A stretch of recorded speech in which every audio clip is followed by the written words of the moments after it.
outlaws to rock and rollers, my kind of cat saddles up to the table this week on Sittin' with the Sosk. Emmy winner Eric Nelsen swings by the table this week on his Trail of Vengeance tour. From stomping on the boards in South Florida to the cowboy camps of Taylor Sheridan, we talk about finding the rhythm of the text and moments of serendipity in a long career. We even get into some daddy tales in the biz. Broadway to podcast, this guy has seen it and done it all. Sittin' with the Sosk, coming to your ears now. Produced by Streamliner.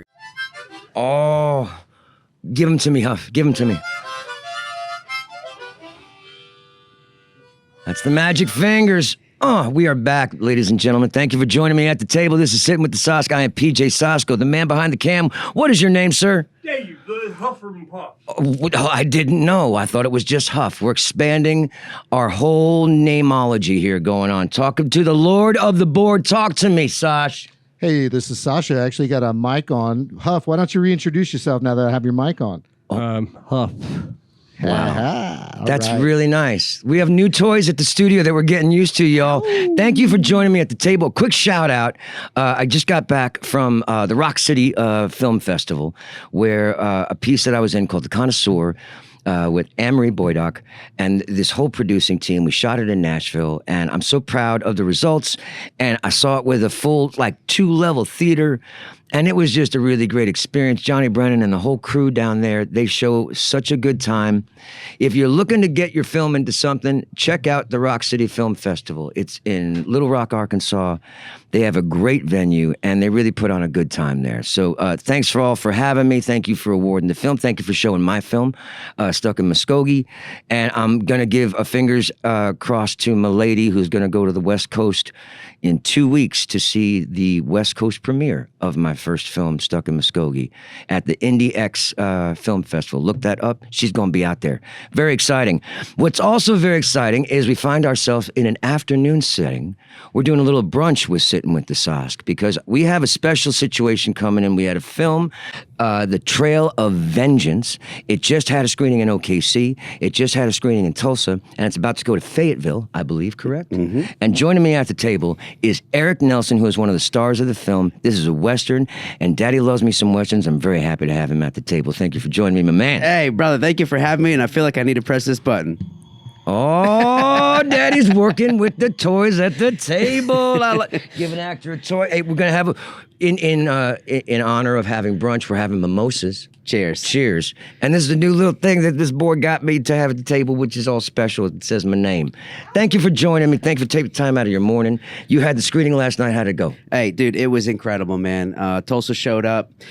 We had a wonderful Q&A afterwards and got such inquisitive, interested questions. Everyone was like, please tell us there's going to be a sequel. So we know we had them right there with us. Oh, that's juicy. Oh, yeah. We took pictures, and I mean, it was just awesome. Great response. Is this something you've been involved in from the get-go, or was this got cast in and went with? So, so got cast in and went with in short, but the director-writer Johnny Remo and I have known each other for years. He first cast me in one of his movies probably 15 years ago. Ooh, Revisits. Revisits, and that was a completely different, that was a skateboard movie. What is the skateboard movie called? It was called Hard Flip. Hard Flip? Yeah, man. Where'd you shoot it? Out in San Diego. San Diego. Yeah, so completely different. And years go by, we kind of, not lost touch, but, we went I was doing my thing, he was doing his, and then I hear back from him. He gives me a call out of the blue, and he's like, dude, loved your work on 1883, and you've just been like, everywhere I look, I've been seeing your name. He's like, I would love to work together again, and called me with the script. And that was a good feeling. Oh, the best. We have an Emmy winner at the table for a show called 1883 as well. Kudos to that. What was that whole situation like? 1883 was life-changing for me. Yeah. I mean, truly life-changing. It, first of all, from, just the whole process of making the show was unlike anything I'd ever experienced before. We got to go to, before we started production, we got to go to a cowboy camp where we had 2 straight weeks of just cowboying down. Oh, man. Riding horses, shooting guns, working cattle. Yeah. I mean, he even had us eating off of chuck wagons, like really immersing Because you got to think ourselves. of time, how they hold guns. Everything that's on your body is going to be different. The way you're holding yourself is different. That's right. That's wow. right. So you're going like not only get used to the horses, get used to the guns, but time period as well. That's it. Absolutely, man. And some of our actors had never ridden horses before. And you watch them on the show and they look like expert riders, like they've been doing this their whole life. Oh, wow. And luckily I'd had some experience with horses and, I have... Did you grow up in them? I did. Where are you coming from? We're just going to go all over the map. Yeah, man. Yeah, so I'm originally from South Florida, which you wouldn't think is much horse country, but both my parents are from northern Minnesota. And my dad was a professional polo player, and so he was always on horseback. And my mom, she showed horses, the whole thing. And so we had our house, and then we had my mom ran assisted living facilities, and one of them was in the countryside of Florida, and it was like animal therapy. So we had all the horses and animals there. So that's where I grew up around horses. Oh, that's amazing. You've been riding since you were a kid. Yes and no, because I think what it was, my parents were so into horses and they kind of pushed it on us kids, which made us in return want to go a different direction. Of course. It's like they want it for us, but we didn't want it. Yeah, sure. So I knew the culture, I knew the world, and I had ridden a little bit when I was young, but not until cowboy camp did I take it super seriously. Oh, wow. And I remember on day 2, I called my mom and I was like, I'm so sorry I wasn't into this growing up. Like, this is the greatest thing in the world. I think I needed to see it through my own lens, through my, you know what I mean? Like, find it out for myself. I feel like there's a couple pure energies that you can match on this earth that I have sort of jumping out of an airplane and riding when you're really galloping with a horse. Yeah. And it's in control. You're just along for the ride, but you're feeling it together. That is such an amazing place to be in. Oh man, I mean that's my main scene partner throughout the whole season. Like wow. Did you have like the same horse? Did you introduce? Did they introduce you to him? Her? What was the horse's name? Him. His name was Jake. Jake the Great. Jake. Love Jake, man. Did he ever get sassy on you? Oh yeah, that's the thing. It's like we were prepped and had to understand that like at the end of the day, even though these trained horses are probably the top of the top, most expensive quarter horses you can get in the world. They can still get in a fucking mood. There's days they don't want them just like us. Like there's days we can't get there, or there's days, man. And there's nothing you can do to a horse if it doesn't want to do it. Dude, I was with one for 3 days. We were galloping everywhere. It was all smooth. And then the first shot of the 4th day, he tried to kick me off his back. He wasn't in the mood. Oh. Now we got it, which was awesome because it was Lone Ranger shit and I didn't fall. But man, they can just change their mind. Yep. And I will say, for the most part, he was on his game, and I had never had a better relationship with a scene partner in my entire life. That bond, that we spent months together. Yeah. How long were you on set? We did cowboy camp 2 weeks in July, and then early August we started shooting, and it shot all the way through January. Wow. So that's dope. Dude. Yeah, man. And we're out there filming on the land, in the locations that the story's actually taking place. Oh man, it breathes to you. So, it starts in the Fort Worth Stockyards because that's where this cattle drive started back then in the 1800s. And we shot in the Fort Worth Stockyards. Then we're out on the plains of Texas because that's where the story's taking place. Oh my Lord. And then it ended up in Montana. So, a lot of times we're doing these movies and stuff, and we're on some studio lot or somewhere pretending to be where we're supposed to be. Montana, sunsets in Montana, dude. Oh, next level. Next level. Yeah. Like, I have to say, shout out to Oklahoma. The sunsets and the sunrises here are amazing. But I've driven across Montana and stopped when people didn't want to stop just so I could sit and take it in. Yeah, man. That's when you amazing. see it peeking over those mountaintops, like, it's heaven. Jitters. It is. What an amazing. And then, so the show comes out and you start getting some press, and then you get, what is the whole, how does that unfold? What was it like for you? Did you get a call? Was it like, did you know it was happening? Were you like, I'm going to pretend that it's not happening, so maybe it will. Where was your head with that stuff? Like in terms of after it got released and such? Yeah. Or, it was like it happened overnight. So we shot the show and it started airing while we were still filming. Oh, wow. So like fast turnaround. Wow. And I remember one day there's this awesome venue in Fort Worth, Texas called Billy Bob's. Okay. It's the world's biggest honky tonk. It's a concert venue, bar. There's a rodeo arena in there too. Oh, they got bull riding on the weekends. And I go see, I think it was Pat Green concert. And I walk through the doors of Billy Bob's and it's as if there was a spotlight on my head and thousands of people were like, oh my God, it's you. I was like, whoa. Oh this show has hit people. Wow. I didn't get to see 1 second of that concert. 2.5, 3 hour concert because I took more pictures, signed more autographs, took more shots. Yeah. I walked out of there so drunk because I was like, can I buy you a drink? Sure. I can't believe this life. Exciting. So that was my wake up call. Yeah, man. And then I couldn't go anywhere in Texas without just left and right pictures. And it was wild, man. Yeah. And you're busted. So we talked about it, and I didn't want to talk about it, but you said that you had come from the boards originally. Yes. So Florida, start. Yep. How do we find ourselves to the boards? Okay, so living in South Florida, interested in the arts from a young age. Some good theaters in South Florida. Absolutely. Did my first show I ever did was Oliver, musical, down in South Florida, Lake Worth Playhouse. And that for me was my wake-up call to... What'd you play? To stage. Well, they wanted me to play Oliver, but I was way too scared. I didn't feel like I had it. I was too nervous. I'd never done this before. So I turned it down, ended up playing one of the Fagans kids, you know, one of the orphans and one of the Fagans boys.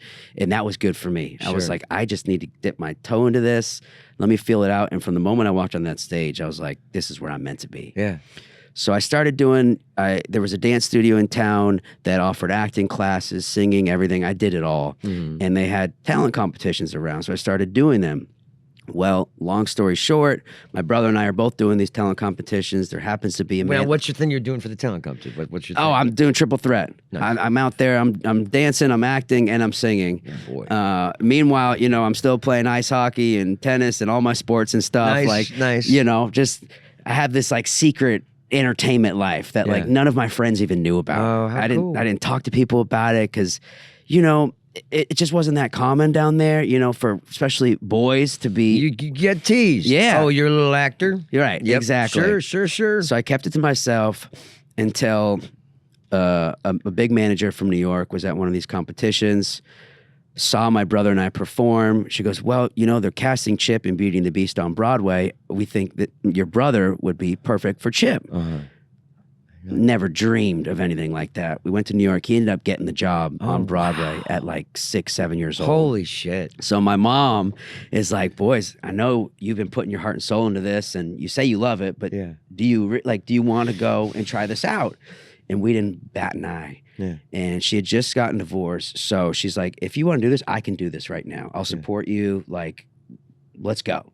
And so we did. Wow. He took the contract. So he's 6. How old are you at that time? I am 13. Oh, my Lord. Yep.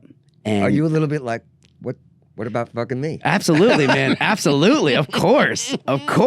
Yeah. But he signed with that manager and agent right away. I did like a monologue and everything for the agent. She signed me right away. Oh, nice. So now I'm up and running. And, we were only supposed to go for a couple months to let him do that, 6-month contract. Then we were going to go back to Florida. Right. Well, 6 months turned into 10 years. Oh, my Lord. We never left. Wow. By 16, I was on Broadway. And what'd you do in Broadway? So I did a musical called 13. Yeah. With Ariana Grande. Yeah. And, Jason Robert Brown wrote the music. Dude, I worked with Jason Robert Brown on a Robeson musical way back. Like probably one of his first things. Dang, that's crazy. To see him grow into the artist that motherfucker has become. Yep, it's crazy. Dude, crazy. He's a good... We were supposed to hang at this. Yeah, man, this is awesome. Jason Robert Brown, man. Genius gets thrown down a lot. But that man, the way his mind works and music is kind of a cool thing to behold him in front of a piano. It's insane. Yeah. It's insane. I mean, last 5 years, Parade, it's unreal. Yeah. And so here I am, this kid from Florida, thrown into the industry. Dude. I mean, get a lead role in this musical. And my life, from that moment on, I was like, it's never. Where are you living in New York? I was Hell's Kitchen boy. Hell's Kitchen, baby. Wait 51st and 9th. I was on 52nd between 9th and 10th. Dude. I had a small 2-bedroom with a backyard and a hot tub in the backyard. Oh, we didn't have all that. How did you get that? I was lucky, dude. But I was in Hell's Kitchen the whole... I bet we were at bars together. Wait, what years is it? I mean, okay, so... Not to age, Yep, 2003 to 2013. Oh, dude. Yeah, Were you there? Yeah, man. Oh, that's crazy. That's crazy. Yeah. That's insane. I bet we were because all the old, yeah. Well, of course. So you're there for 10 years in Hell's Kitchen. Yep. You're slicing it up. You got 13. Do you get anything off-Broadway stuff? Did you hit anything? Yep. I was doing off-Broadway as well. And at that time, I was still a song and dance man. I was right. like singer, when did you make actor, the dancer. Play? Did you make a transition? I did make, so right after 13 closed, signed with a, top manager in LA, big agency, the whole thing. Flew to LA to be like, hey, I'm going to go for pilot season and I'm going to be a star. Yeah, pilot season, baby, coming in. And that's when I was like, I want to do film and TV. Yeah. And I went there on my own, as a 17-year-old now, when I thought I had all this money, whatever, and partied it up. Yeah. Wanted to get in the scene, wanted to just felt like I belong because I felt like, all of a sudden, a little rudderless. I'm in New York and I felt great, but you get to LA, it's a whole nother ball game. It's spread out. There's no energy, man. There's no energy. I didn't find it. And I had no one, and I was like, I just want them to like me. I just want, so I kind of found myself like down the drain a little bit, tail between my legs. Like I think fucked up a really big opportunity. Went back to New York with my tail between my legs after that pilot scene. Didn't get anything, but boy, I partied my ass off. I met with everybody there was to meet with. When I left, they were like, Eric is a fucking man. And that was the complete, I'm 17. I don't know any better. Of course. My mom wasn't You're a there kid, to keep me in line, Dad was and you're back coming off this success, too. Coming off this success, which had I been my age now coming off that show, I mean, it would have been a different story. 17. Yeah. Yeah. So much success early, man. That can really mess things up for you. Absolutely. Absolutely. Kudos for you to still being in the game and humming, man. Yeah. Humming. Yeah. So had to, I had to come back, had to really reevaluate what I wanted. I was in this weird period of time where it's like, I'm not a kid anymore, but I'm not playing the adult roles. And so I didn't know where I fit in the industry. So I took a year or two and just trained. Oh, nice. Got with good coaches. Good dog. Good studios. Yeah. And just like really tried to, find myself again. And fill the bag. That's it. Get more tricks, man. Yeah, sure. So that happened. And then life, I stayed in New York. And then I got a series regular on All My Children, which was a soap back in the day that they took off the air. And then Hulu, before Hulu, anyone knew what Hulu was, online television was not a thing yet, bought the rights to it, revamped it, and we were one of the first Hulu shows. Wow. Which is crazy. So then suddenly now you're on a soap for how long did you do that? I think I did like 40 episodes or something. Shout out to Chris Stack. He's one of my boys who's actually just won a Tony with the Broadway Stereophonic. Oh, and he's now in London. What a great play. With his family doing it in London. Yeah. Incredible, and man. he's a dog I've known for so... Look up Chris Stack, boy. You've seen things he's been in, and he's a true good buddy of mine. I'm very excited for That's so awesome. To find his way. We've been struggling to get to the Broadway that you got so early. It's amazing. Yeah, it's crazy. It's the crazy. ups and downs of this, dude. Oh, yeah. Oh, 100%. It just goes in waves. I mean, you were literally screaming fans signing autographs every single night to didn't get a job. Nobody could give two shits who you are, or you just feel like wanting. Or I was saying to a friend, that little smell of desperation. Yes. You want to keep that motherfucker off your back, man. Yep. But when you sniff him, I hate it. And then, but what I do is get my ass back to work, or get my ass back to focus on a creation that I sort of put to the side. Absolutely. And then I don't worry about him anymore. 100%. And that's 100%. But so boards, series regular on a soap, and now you're doing films, you're doing TV. Are you based in LA? Are you based in? I'm in New York. I'm in New York now. Yep. So I did a play with Gretchen Mol off Broadway with the new group. What piece? It's called The Good Mother. Yeah. And a really dark, intense play. And it's a good company to play with. Oh, so great. So great. And that play, got all these awesome reviews. That happened right before I booked the soap. So that led into the soap. And then while I was doing the soap, still auditioning for films and such. Yeah. Got a movie with Liam Neeson during the soap. But tell me the name of it. A Walk Among the Tombstones. What was that like? So suddenly you're going, now you're coming back. Yeah, coming back, feeling good. And now you're with him. Now I'm with him, one of my, longtime idols in the industry. Sure. I get my call sheet for the first day of filming. Get this. It's on 45th Street. I've now moved, by the way. I'm now living with my girlfriend on 45th Street. Of course. And she had this Passing by each other having coffee in the morning. Yeah, exactly. And I'm on 45th Street between 8th and 9th. Yeah. I get my call sheet. 45th Street between 8th and 9th.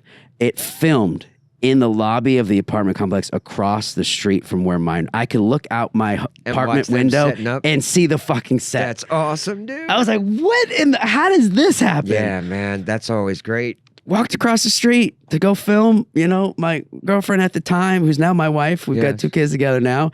Could watch the whole shit go down right there. It was insane. Amazing. So yeah. That's New York too. It's New York. Such a small, who would fucking think? I've never met you before in my entire life, but yet we lived a block away from each other. Yeah, nuts, man. In New York. Nuts, man. I know we both went to Rudy's and all these other bars. Hot dogs, baby. Yep. You'd think you wouldn't have a hot dog at a bar. Oh, yeah. No, you get a shot and a beer over there for like nothing, too. Give me one of them. Yeah. You drink enough where you don't care. Exactly. Yeah. So good. So then get off the soap. Now things are kind of cooking for me again. And, as soon as that finishes, I go and I present at the Daytime Emmys for the show.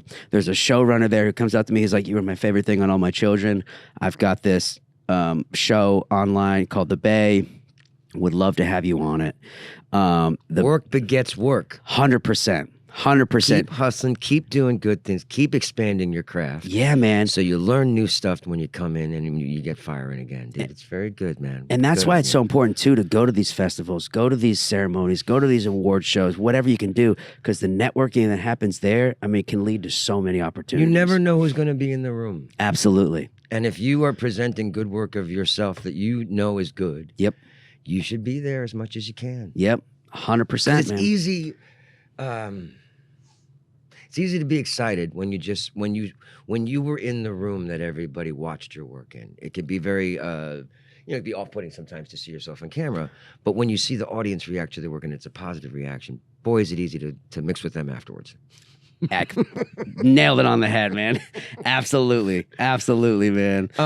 So Trail of Vengeance. So you go from 1883. Yep. That puts you in line with westerns. Yes, first western I ever did. And have you gone down that path now? Is it like, yeah, Western guy? Oh yeah. Now I've done like 5 since then. And I'll tell you something, like having never done one before, but it being in my blood, like the world, the culture of the West, like it was always in me. But that show opened up so many doors, and all of a sudden, it's so crazy too, because you're the same actor you were before the show. But all of a sudden, everyone thinks you're this different actor now. Like, I'm not doing anything fucking different. Yeah, I'm the exact same. I'm approaching things the same. I'm, same work ethic, like whatever. Yeah. It just a little more people saw it. So now all of a sudden, it puts you somewhere else. Yeah. And so I'm getting these offers left and right, turning some down, taking some. But there's something about the Western genre that just speaks to me into my core, into my heart. And it's like, I feel like a little kid every day. God, I'm dying to get, I'm just, please. Yeah, man. You put the gun belt on and the chaps and the hat and you look at some of the work for you. Suddenly then the imaginating happens and then suddenly you're there. Yep. It's so exciting. Yeah, man. And so Trail of Vengeance actually was, it's the first Western I have had come out since 1883. All the other ones are still, still in production. Jeff Fahey, what's he like? Boy, that guy's career. Holy crap. Unreal, man. I mean, I was thinking Lawnmower Man was one of these films that just, for some reason, stuck in my head, and his performance in it. I know the amazing things he's done since then. Yeah. But no, he's incredible. Just someone that I've seen. Boy, the career that guy's had.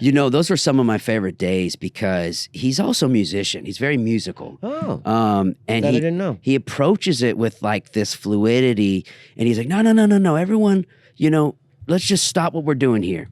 Sit, come here. Let's just feel it out. Let's feel the jazz. That was like his thing. The jazz of the words. Let's feel the jazz, man. That's great. So we're in the scene and we're just feeling the jazz. He's like, let's just play. Let's just. Yeah. Those were some of my favorite days because he was so loose with it, but yet still we're so fucking there. Sure. Because of that. But the language and the rhythm of the language is so important to look. I come from a place where all the answers you're looking for are in the fucking text. Now you want to make strong choice from that. But the basis of those answers, it should be in the words, and if it's not, talk to your writer. Yeah. Yep. Intentionally vague does not help anybody. Absolutely. Absolutely. I'm always with a writer like, okay, I know you don't want people to know what's going on, but we need to make sure that we know what's going on. Exactly. Exactly. It can't just be a trick. Yep.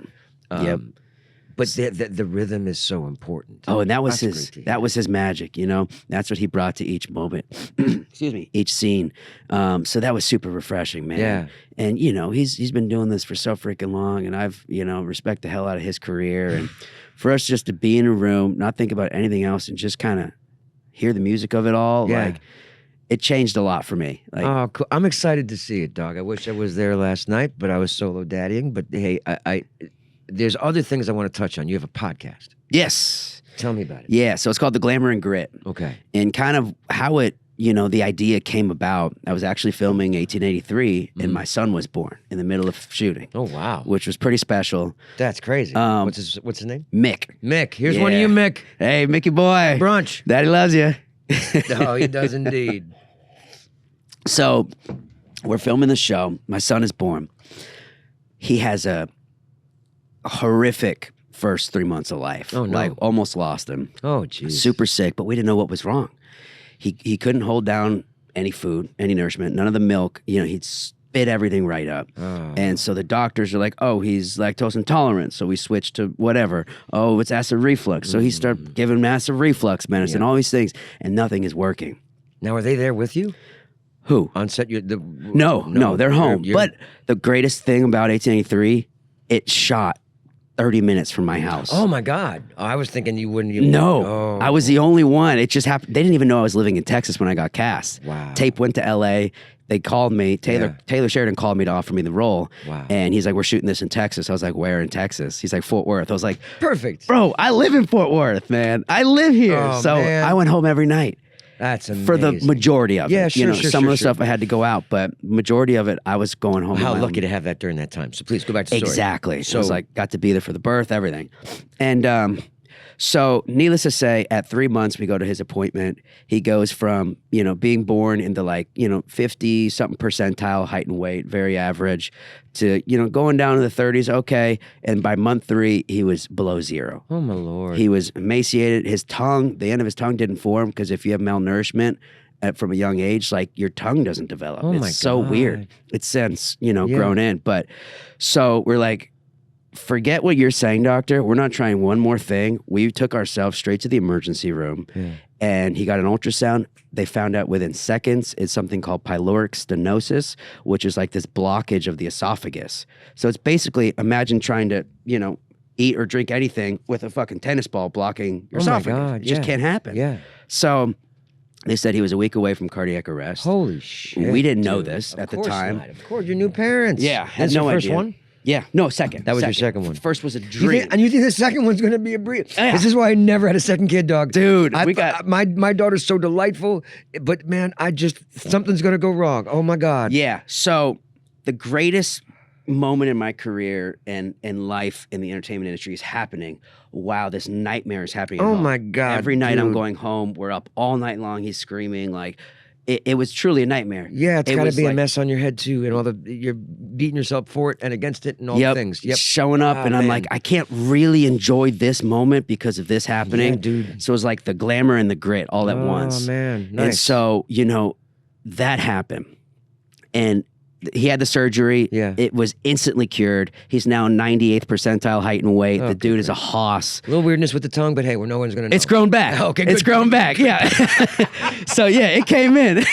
They're like, "Oh, are you into some snake shit?" Like, he'll make it work. Yeah.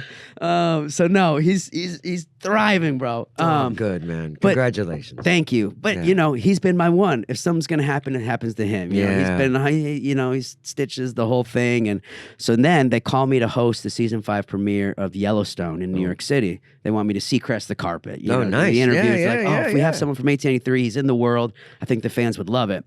Well, I'm on the carpet. My son gets rushed to the emergency room. He ends up in the ICU. And while you're on the carpet, while I'm on the carpet, and I'm getting texts from my wife, they're getting a ventilator out, I'm like, oh my God. So I'm here interviewing, the leads of the show, like panicking inside. Yeah. And I'm like, okay. He ends up being okay. It was like a pneumonia situation that got bad. Oh, my Lord. I know. So we're like, okay, we need to talk about this shit because our lives look phenomenal. Yeah. Like, it looks like we're working and I'm hustling, I'm on the carpet, but there's so much shit that is going down behind the scenes. And like, just because something appears one way does not mean that that's what it is. So we're like, let's sit down, do a podcast about the glamour of grit of our careers, of our life. I love it. Trying to parent through working, like full time. My wife still works full time too. So it's like, how do we all juggle this? I love it. Yeah. And there's a lot more people we found that can relate to those stories than not. I've had couples on. Hannah and Kevin's a line producer. Hannah's an actress, and I've had them both at the table. Cool. And we went into that of like, kids come into the picture. It just changes so much. It does. Can you figure out a way to do them both? Can you figure out a way to make them both thrive? Yep. Sounds like you're doing a good job, man. Thanks, man. I see both of them. I see the sparkle in your eye when you talk about your kids. It's it's the greatest thing ever. Yeah, it is. I agree. Yeah. I agree. So that's the podcast, man. So we just break down life, and it's relatable for young parents. It's relatable for. And you're 3 seasons in? 4? Yeah, we're about to start recording season 3. Nice. Yep, we do it right there in Fort Worth, Texas. Of course, had all my Yellowstone actors in, interviewed them. Of course, we have like our Her and I episode. Yeah. And then we have our interview episodes where we'll bring in guests and stuff. Yeah, nice. So you kind of get both worlds. Chatting about the different. Yeah, we have touched on. It's a great topic to sort of go in depth on because there's so many different things that people can relate to in so many different ways. It's not just about movie premieres. Movie premieres are office parties. Exactly. Or holiday parties. Yep. Or whatever those things can be for whatever your work is. Exactly. Yeah, man. That's great. And it's also, it's an hour that my wife and I get to sit hang down out together and just talk. Yeah. We kind of throughout the week wait, and then on Fridays when we record our like live episode, that's our time to like, how you doing? What's going on? I might have to, because I feel like Marta and I never have any time anymore to like catch. Like we have like 5 minutes. That's the thing. Yeah. We're like 2 shifts passing in the night. Yeah. She has so much going on. I've got all this going on. So it forces us to sit down. And really be present together. Oh, so good on you, man. Good idea. I'm glad you've cool. run with it, and I'm glad it's had some success. Thank you. Tell me the name of it again. The Glamour and Grit. The Glamour and the Grit. Check that out on the podcast after you listen to ours. Exactly. Because if you've enjoyed this chat, I bet him and his wife are going to be fun to listen to. I'm going to check it out as well. Awesome. There was something else I wanted to talk. Shaky Ground. Talk to me about that. Okay. So that's a movie which, dude, you film these things, you forget about them. Yes, you do. Year, maybe sometimes 2 years go by, and all of a sudden they come out. Yeah, could be more. You never know. I happen to have 2 come out the same week. Yeah. Trail of Vengeance and then Shaky Grounds. And it's now out on Apple TV, Amazon, pretty much anywhere you can stream a movie. And they couldn't be more opposite from each other. Okay. In Shaky Grounds, I play this kind of washed up, alcoholic, wannabe rock star.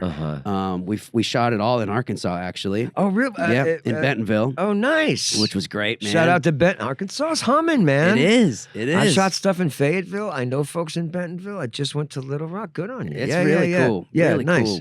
Cool. I learned electric guitar for the movie. Nice. I sing 3 songs in it, which, I sang before, but playing a guitar and singing is a whole different world. Dude, we were talking before the show. I had to learn it for an off-Broadway show, but I did it with my kids, and it became this amazing thing that we shared. That's crazy. But I also, wait, are you singing originals? Yeah, they wrote it. They wrote it for the movie. Oh, so wow. these are all songs that were written for the movie. Are they written by a good band? Or So his name is Bernie. What was Bernie's last name? He's in a band called Mayday. Okay. And they've been playing on the road with Tech Nine for years. A really cool group from Miami. Nice. And he wrote the music. Just awesome. Yeah. Just freaking awesome. But I think it was probably the hardest thing I've ever done is like trying to freaking play songs on the guitar and sing them at the same time because it doesn't fit.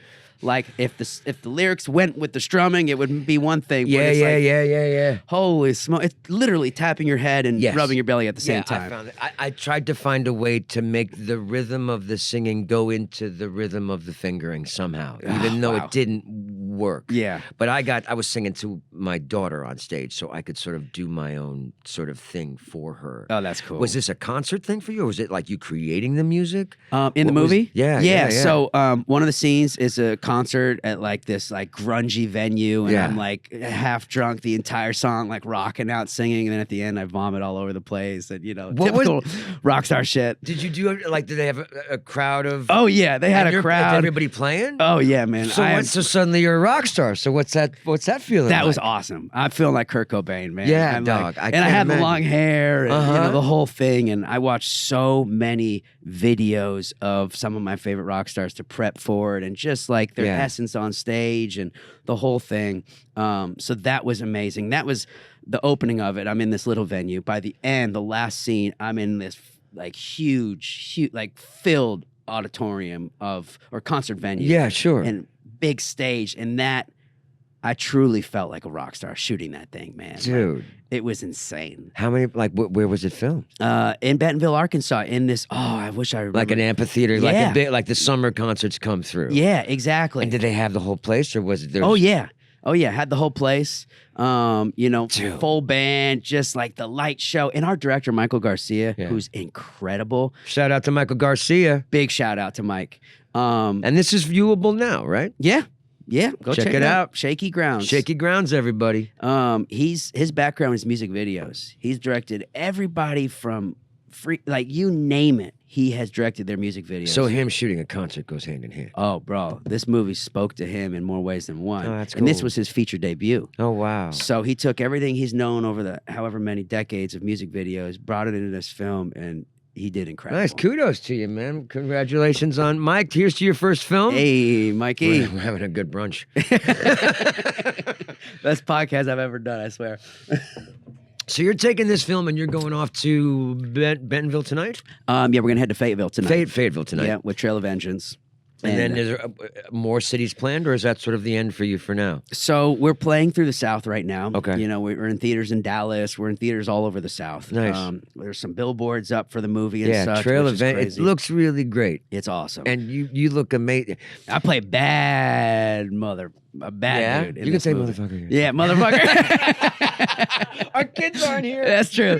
Yeah, that's dude, the bad guys. Come on. Oh, and for this to be is my Fahey the bad? Fahey's the good guy. Oh no, he's bad. Oh, so he's the colonel, and I work right under the colonel. Oh, nice. Yeah. You're the second in command. Yep. Nice, dude. And this is my first thing Western-wise that people have seen since 1883, and I'm like the sweet love interest on 1883, who's funny and like quirky, and so for this to be so polarizing to be my next Western, I'm just thrilled. Dude, it's great that you're getting to show all the ass. I love it when things come out and they're not connected. Right. So you get to see a Western, and then we're going to get to see you be a druggy rock star, and then we're going to get to see you be a whole different color in a Western. When those things line up, like we were saying, sometimes it's 2 years or 1 year, but when they line up and they show like, look at all this shit this motherfucker can do. Yeah. It's great that I'm catching you at this kind of time in your career. Congratulations on all the hard work. It's great to hear that there were downs. Yeah. It wasn't just a skyrocket. Absolutely not. Wouldn't we all like that to be? And it's still, we're still fighting for that next thing, Dude, no matter what. You're only as good as your next thing. That is Absolutely. something that is so true. And it's almost as soon as you're done filming. Yeah. The weight on the shoulders starts to come on. Oh, yeah. My last week, I'm like, I need an audition. I need something. Like, I'm panicked, Yeah, I get jittery. My wife hates it when This has been a wonderful experience to have with these guys, because it's not that it feels like work, it feels like fun. It doesn't feel like work, it feels like fun. Yeah. And yet it's this pocket in this industry that I'm very welcome to join into, and I'm happy to have you at the table. I'm happy with this conversation. I'm happy to get to know new actors that I haven't had a chance to work with or know, and hope to do so in the future. But now watch, we're gonna be laughing because in a month we're gonna be on the same set. Dude, I can't wait. The I universe, play I swear. You and I are gonna find our ass on a horse. Oh, let's go. Before we're done. Let's go. I think we're getting close to the end. I want to wrap this up. Thank you for giving me this time this morning. I know you're in a busy schedule. I'm glad you swung by Tulsa. I'm glad we could do this. Thank you so much, brother. Everybody, this is Eric Nelsen has joined me at the table. Thank you for sitting with me. Thank you for joining with me. I want to give shout outs to things, but I don't have that written in front of me. So I know you're supposed to go to Substack to listen to. Sash, help me out. What's the actual Substack podcast thing? The Sosk at Substack.net. .com. I messed up, see? See, then this is how you end the show, ladies and gentlemen. We are peace out. You're going to find us on the internets. We're on YouTube. We're on Spotify. We're on iTunes. Come check us out. Sitting with the Sosk. We'll see you next week at the table. Peace out, y'all. Oh. thesosk.substack.com. Let's go. I wasn't ready for the harmonica, bro. That's the magic fingers.